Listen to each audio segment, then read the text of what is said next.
कौन सा काल था? क्या इसे कहेंगे हम हिंद यूनानी काल। क्या कहेंगे?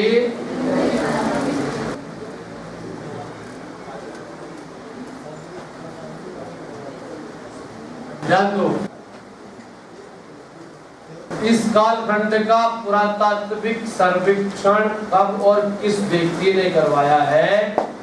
तो ये काम किया है 1936 ईस्वी में दयाराम। अब दयाराम साहनी ने यह खुदाई करवाई। क्या करवाई? खुदाई में इसे क्या प्राप्त हुआ? तो खुदाई में प्राप्त हुए इसे 36 सिक्के।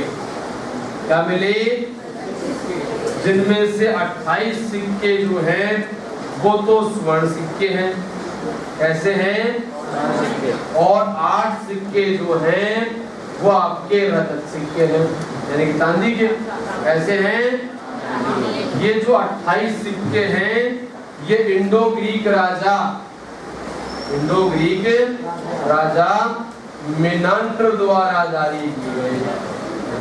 इसके द्वारा जारी किए गए, मेनांडर द्वारा जारी किए गए। और जो ये आपके ये जो सिक्के हैं ये 6 इंडो ग्रीक राजाओं,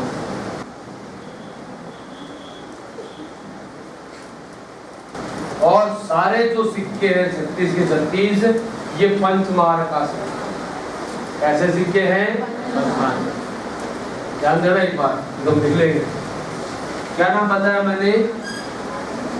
क्या नाम बताया है? मेनांडर की जानकारी साहित्यिक तौर पर मिलती है मिलिंद पन्हों से। कहाँ से मिलती है? और मिलिंद पन्हों के रचनाकार कौन है?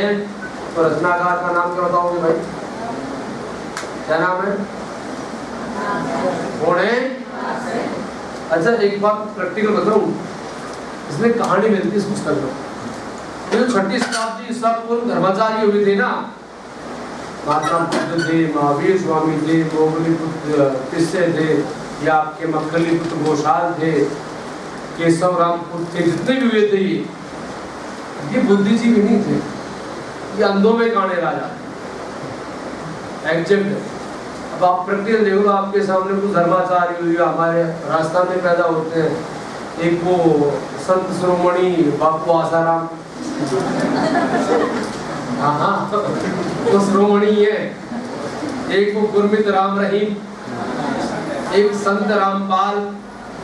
ये जब अस्तित्व में आए थे तो जनता इनके पैरों में टिकी रहती थी। इनकी सच्चाई आपके सामने, इनकी सच्चाई आपके सामने क्यों है?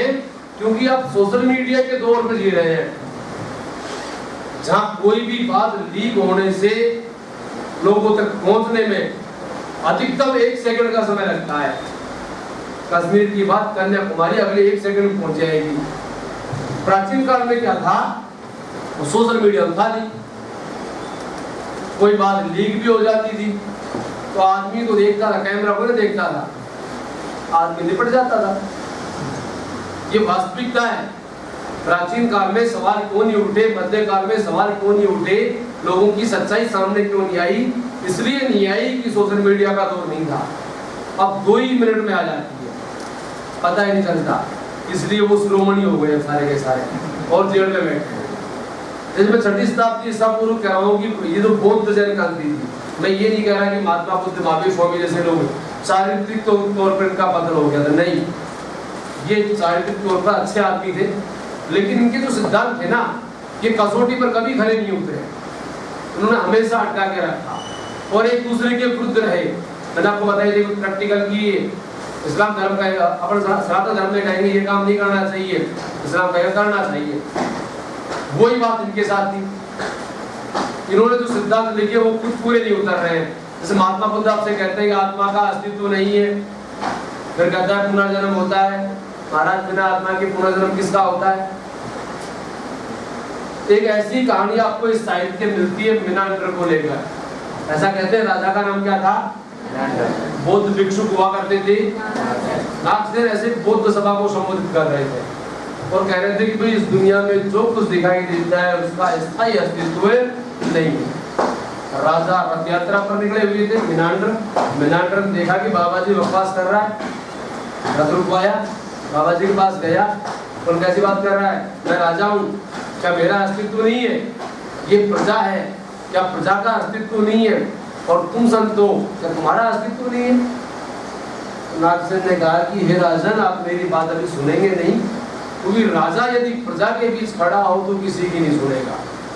अगर आपको सत्यता जाननी है तो आप एक काम करना, मेरे मठ में आ जाना, हम बैठ के बात करेंगे आराम से।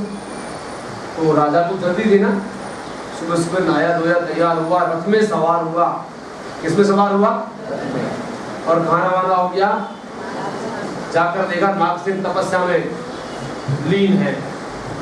तो राजा को इंतजार करना पड़ा, पहले कलेश हो गया, राजा को इंतजार करना पड़ा। राजा किसका इंतजार करते थे? फिर लगभग 2 से 3 घंटे इंतजार के बाद नागसेन तपस्या से मुक्त हुआ। तो उसने पूछा, हे राजन, किसमें सवार होकर आए हैं? राजन किसमें आया था? कहा रथ में आया हूँ। बोल चलो बाहर चलते चलते बात करते हैं। 2 मिनट में फिर वही सवाल कर लिया कि हे राजन, किसमें सवार होकर आए हैं? उसने कहा कि बाबा जी बावड़ा हो गया, बताया ना कि रथ में सवार होकर आया हूँ।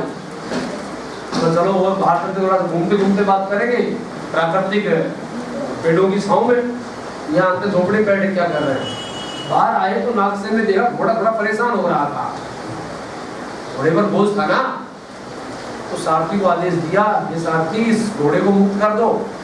आपके राजा को मेरी बात समझने में हो सकता है आज पूरा दिन लग जाए, कल का दिन लग जाए, 10 दिन रुकना पड़ जाए, आप घोड़े को मुक्त कर दो। सारथी ने घोड़ा खोल दिया। फिर वही सवाल, ये राजन किसमें सवार होकर आए हो? राजन किसमें आए थे? रथ कहाँ है?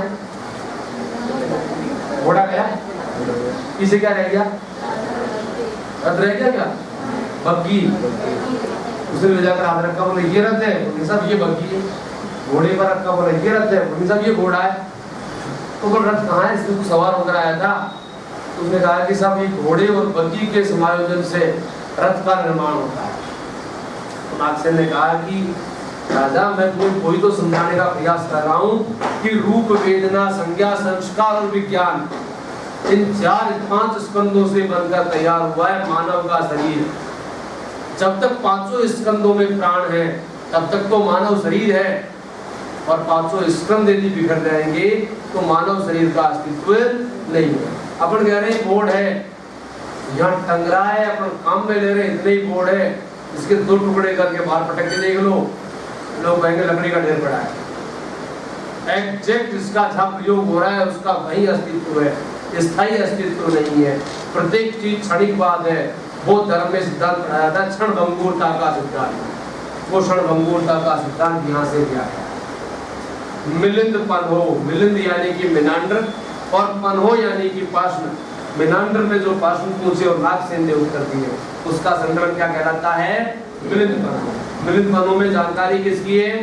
मिनांड्र द्वारा जारी किए गए कितने सिक्के मिले हैं? इंडो ग्रीक काल के कितने सिक्के मिले हैं? 8 सिक्के कैसे हैं? 36 के 36 सिक्के कैसे हैं? भारत में चित्रण युक्त सिक्के जारी करने का श्रेय किन राजाओं को जाता है? और भारत में लेख युक्त सिक्के जारी करने का श्रेय किस राजाओं को जाता है? नहीं है, चित्रण का भी और लेख का भी। चित्रण और लेख युक्त सिक्के जारी करने का श्रेय किनको जाता है? इंडो ग्रीक राजाओं को। और किस राजा के सिक्के हिंदुस्तान में लेख और चित्रण के मिलते हैं तो उसका नाम क्या बताते हैं? लिखें, इंडो ग्रीक काल या हिंद यूनानी काल हेडिंग डालो।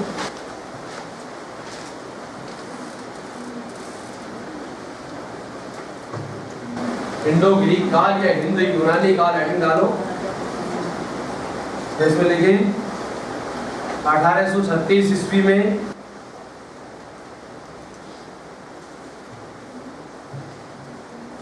दयाराम साहनी ने, सॉरी 1936 ईस्वी में, 1936 ईस्वी में दयाराम साहनी ने बैराट सभ्यता में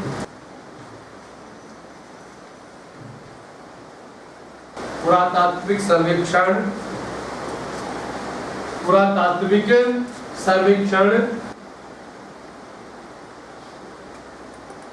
व खुदाई के दौरान खुदाई के दौरान 36 पंचमार का सिक्के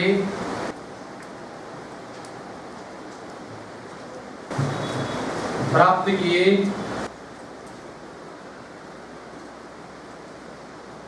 36 पंचमार का सिक्के प्राप्त किए।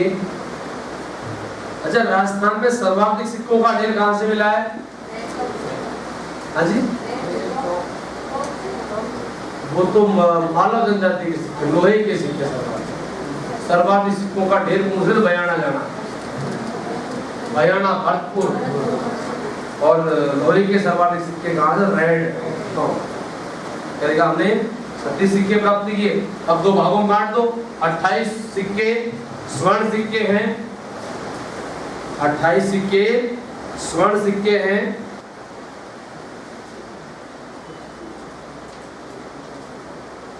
जो इंडो ग्रीक राजा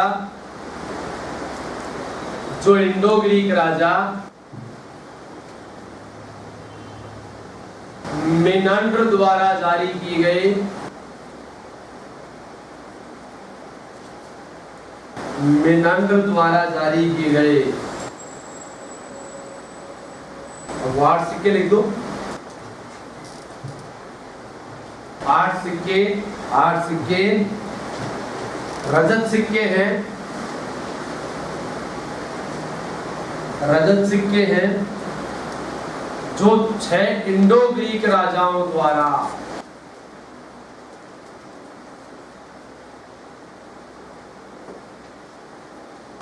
जारी किए गए।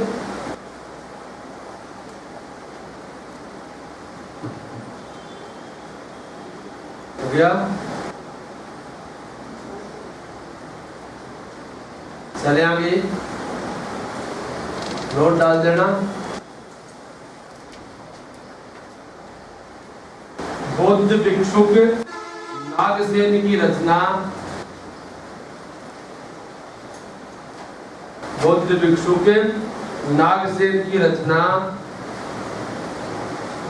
मिलिंद पन्हों में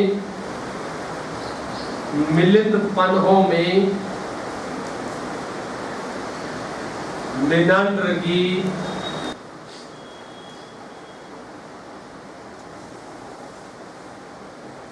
जानकारी मिलती है, मेनांडर की जानकारी मिलती है। रिपीट करूं? मैं समझा वहां से लिख रहे हैं आप? कहां से? सब बोलो। नोट से। बौद्ध भिक्षुक, भिक्षुक लिखूं?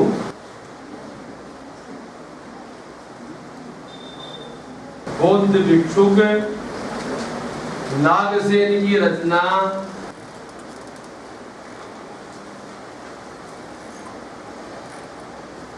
मिलिंद पन्हों में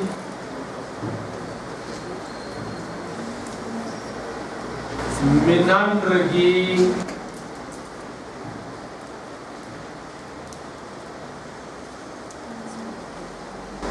जानकारी मिलती है।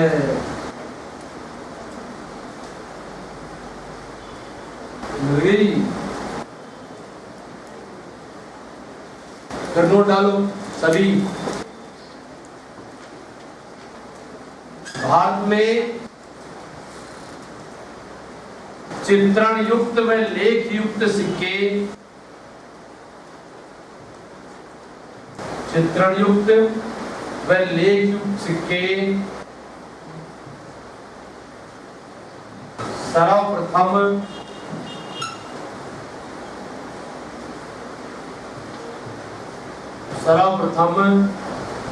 इंडो ग्रीक राजाओं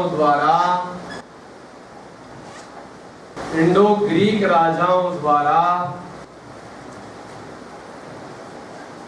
जारी किए गए।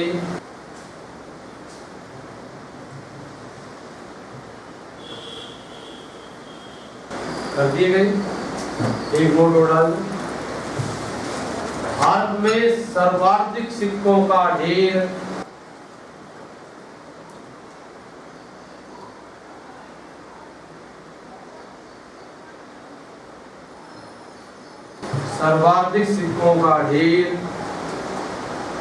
बयाना भरतपुर से मिलता है।